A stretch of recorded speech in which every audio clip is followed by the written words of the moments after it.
It's Thursday, 11 o'clock. It's time for this week's Watch Drop.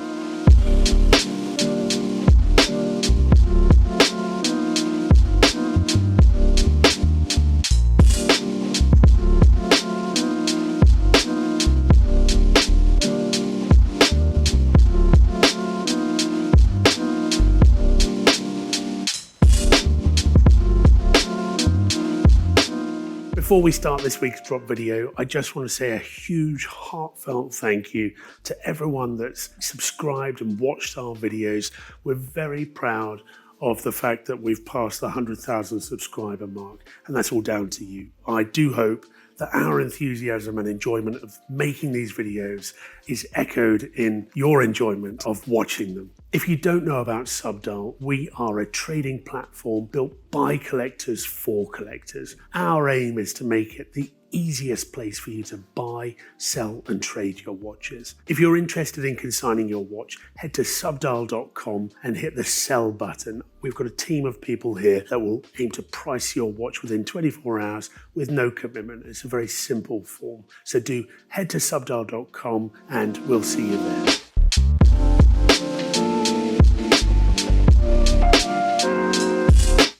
So let's jump into it. There are actually two themes to this week's drop. Firstly, I'm going to start talking about some date complications from Patek Philippe. We've got an interesting array and one that I've never seen before, which is quite an interesting one to talk about. And then we're going to talk about a few Platinum cased watches. Another one never seen before, really interesting. So do stay till the end and I'll try to run through as much information about these watches as I know, but certainly a really interesting drop this week. The first watch I'm going to talk about today is the Patek Philippe reference 5150T. Now this is a really interesting watch with quite an interesting history. This is a watch that was created to commemorate 150 years of the partnership between Patek Philippe and Tiffany. There are a number of things that they have done to this watch which make it very, very different from any other Patek that's ever been produced. Firstly, you have this big capital T at 12 o'clock, which actually, given the curvature of the bezel, you don't really get to appreciate all that much. But it's interesting, and I love that. I really do. The other thing that you get is a different date complication than you're perhaps used to. I don't believe they've done this before on any other reference, but rather than talk about the month in January, February, March terms, they refer to it as month 1, month 2. At the moment we're showing month 4 for April. And I don't know, it's quirky. I don't know whether it's necessarily more helpful to read the date that way, but it is kind of cool. I have to say, it's certainly interesting, which is something that I really love about Patek Philippe watches. Never seen this one before. One of the things that you'll get from Patek Philippe when you buy something that's retailed by Tiffany is a lot of interesting Tiffany blue, I guess, books and boxes and receipts and all sorts of things that really add to the provenance of the watch. This one here comes with this booklet, which also has a lovely silver coin, which is actually a picture of the Tiffany Co building in New York, which is also captured on the back of the watch itself, though this has a service sticker so you won't be able to see it. But trust me, it's there. I have to call out the fact that this watch also has an officer's case bag, which is really something. Oh, I love that sound. It's really something that's there just for you. It's not something that you should be using every day. But once in a while, if you fancy taking a look at the movement that powers this wonderful dress watch, then it's nice to sort of pop that case back open and sort of marvel at all of the decorative finishing there. It's a really lovely watch with a full-size rotor that's yellow gold that sort of matches the yellow gold of the case. It's a really, really lovely thing. I would counsel against using it on a daily basis. Otherwise, you'll lose that lovely snap, and I have seen watches that have been over snapped and they can get a little bit less crisp. It's a really lovely watch, absolutely a collector's watch, particularly if you're based in New York and you want something that reminds you of that wonderful New York Tiffany Co Patek partnership. Really, really special watch. Before I actually pop this watch back down, it's quite useful that we've got a reference 5035 here as well, also in yellow gold. The case size is 36mm. It's an annual calendar, not a perpetual calendar. And it's nice to compare these two watches side by side because firstly, the thing that you notice is the weight of the 5150. I don't quite know why. I don't think it's just accounted for by the officer's case back. It feels markedly more heavy, but I guess on paper it's a very, very similar aesthetic. You've got that sort of opaline dial, you've got a yellow gold case, 36mm. You don't have the moon phase on the 5035, but I don't really miss it particularly. It's interesting to compare these two side by side. They are really quite different dials, but the complication is exactly the same. I think the one standout characteristic of the annual calendar that I like, particularly on a Patek Philippe, is the fact that it's a complication that was invented by them. And so if you're going to have an annual calendar, I think it really has to be the Patek Philippe. And between these two, I mean, they're different price points, of course, but I don't think you can go too far wrong with either of them. One is the original annual calendar, the 5035, and the 5150 is just a celebration of both that complication and the partnership with Tiffany Co. Both really interesting watches. Can't go too far wrong with either of them. And with an annual calendar comes lower running costs and actually an easier watch to set, which if you've got a large watch collection, then that's actually a bit of a benefit, I have to say. The next watch I'm going to talk about today is the reference 5140R. So we're taking that annual calendar complication and we are upping it to a perpetual calendar, one that compensates for leap years and shorter Februaries. You can leave this on your wrist for 100 years and it'll still tell you the right date and day. This has a combination of a rose gold case with a brown or bronzy dial, which I guess isn't to everyone's taste, but I really like it.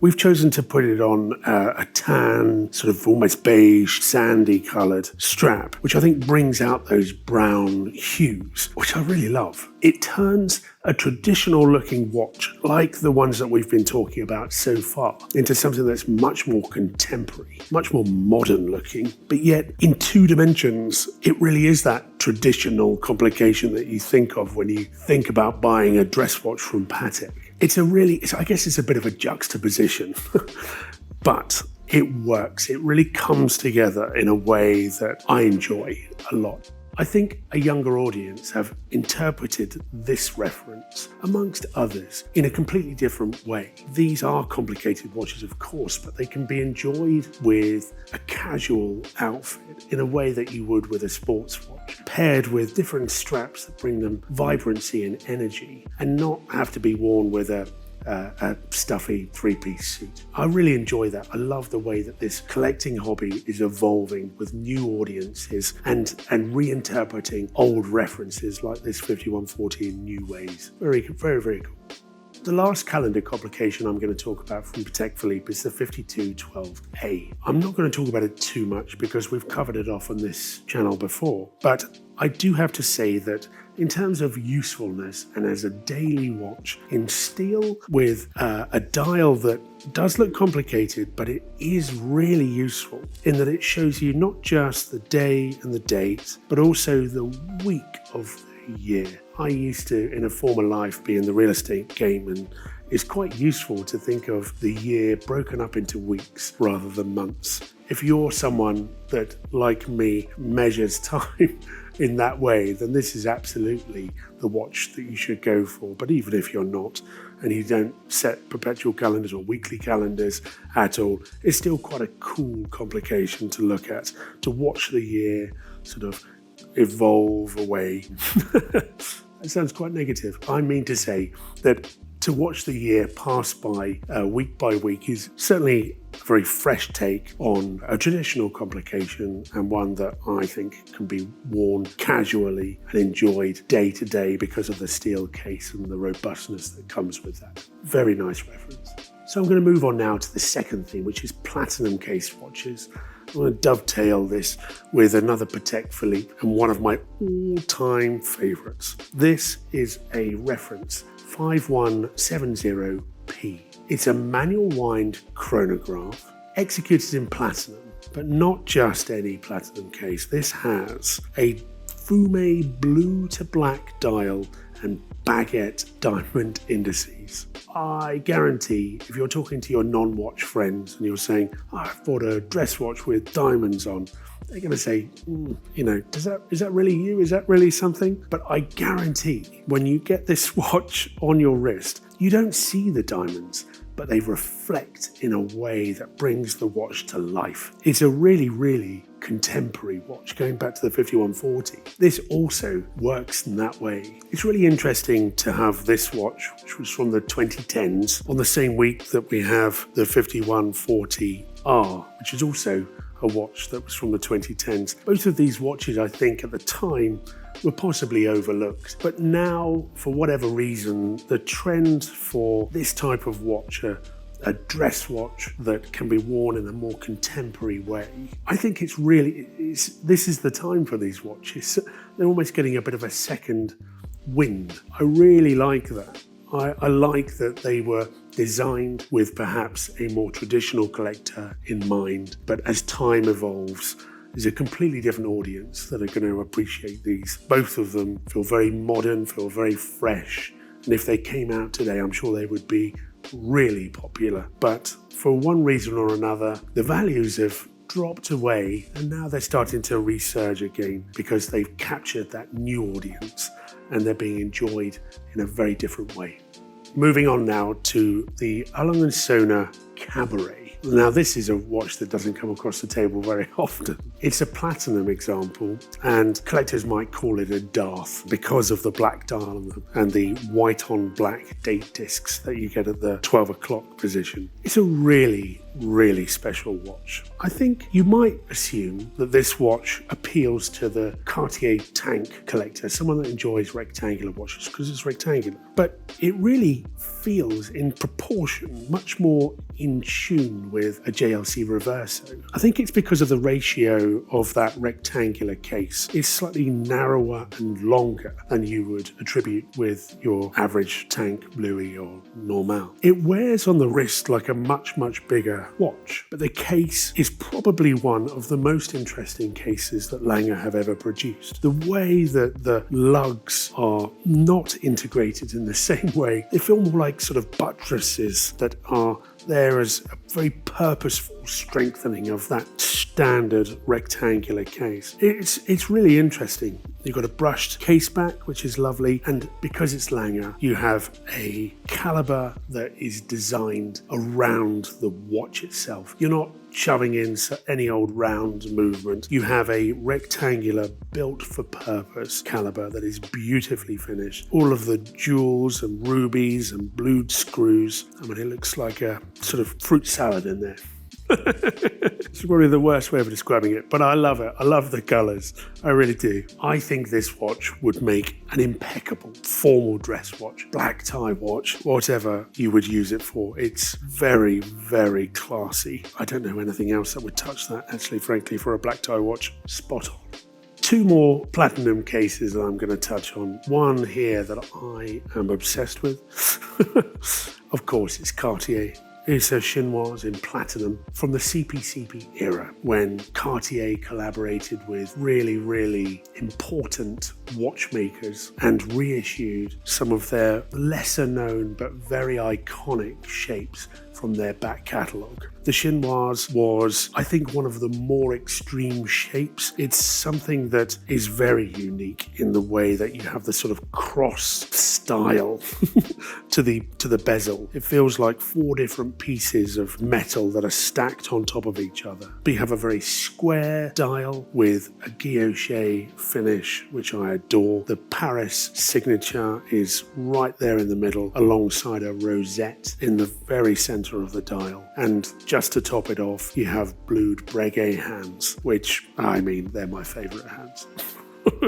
It's a watch that really comes together I love it. It's got a sapphire caseback, which is not something that you see very often on a Cartier dress watch at all. And because it's the CPCP era, they really went to town on finishing. There's a really lovely degree of engraving throughout all of the bridges. It's a really picturesque thing, one that you very rarely see in platinum. And finally, I'm going to talk about another Platinum Cartier, one that I guess might not appeal to everyone, but it's one that I adore. This is a 1930s Cartier Duoplan in platinum. It's one of the smallest watches I think that we've ever featured, but I honestly don't think that should put you off. This watch packs so much more punch than its dimensions would lead you to think that it would. I can only just put it on because my hands are bigger than the size of the strap, but it's worth putting on. Particularly with this lovely blue strap. It wears so well. It's a really, really cool thing. I love, obviously, the fact that it says Cartier France. These are very early watches, and so you get different signatures and double stamps on them than you would be familiar with modern Cartier. Back in the 1930s, when this watch was originally created, Cartier were a very low volume production house. You could go there and order the most interesting and intricate things. And Cartier were probably one of a handful of artisans that were able to combine jewellery, fine jewellery, with watchmaking as well. When I look at this watch, I'm sort of taken back to that time in Paris where someone who was clearly very affluent would have gone in and chosen a platinum rectangular watch when there are 100 or more different choices that they could have had. They chose this, which is very sleek, very minimalist, and I guess contemporary. You know, this is something that does work today. You could see it on Timothée Chalamet's wrist at Coachella.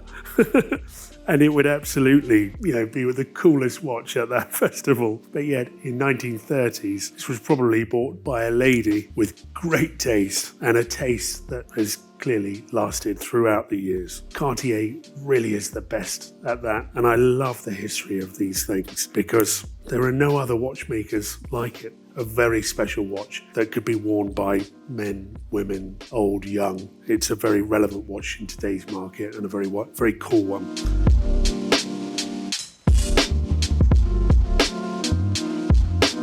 So that's this week's drop. Over 80 watches hitting the site this week, a real mix as ever. One that I really want to call out that I didn't get to talk about is this beautiful Lange Stealth. We sold a few of these, but I actually just want this for the strap. It's incredible. Actual Lange strap in petrol blue. Who'd have thought that would work, but it does. We've got Breguet, we've got Patek, we've got lots of Rolex as ever. Hit the site, check them out, and I'll see you next week.